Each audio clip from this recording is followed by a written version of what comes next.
আরে কি খাওয়াইলাম বাচ্চারা এতদিন, না না বুঝা বিষ খাওয়াইলাম বাচ্চারা এতদিন। ফুটে দেখি দেখি ফুটে না কেন বাবা? আমি আমি আমি মারি।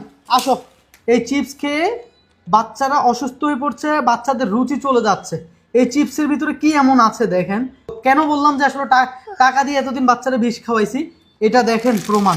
চিপস কিভাবে জ্বলছে, মনে হচ্ছে প্লাস্টিক জ্বলতেছে এমন। আপনার বাচ্চা আমার বাচ্চা কি খাচ্ছে? চিপস জ্বলার পরে কি বের হয় সেটা দেখলে আপনার চোখ কপালে উঠে যাবে।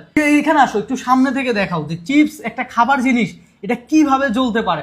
কতটা জঘন্যতম খাবার আমরা আমাদের বাচ্চার মুখে দিচ্ছি। অবাক হয়ে গেছি এক ভাইয়ের ভিডিও দেখে যে চিপস এইভাবে জ্বলতে পারে। এখন ফাইনালি আমি যখন চেক দিলাম, দেখি আসলেই তো চিপস জ্বলছে, এইভাবেই জ্বলছে। চিপসের সাথে কি পরিমাণ গ্যাস থাকলে চিপস এইভাবে জ্বলে? এই চিপসটাতে গ্যাস ব্যবহার করা হয় কেন জানেন? চিপসটা মোচমুচে হওয়ার জন্য।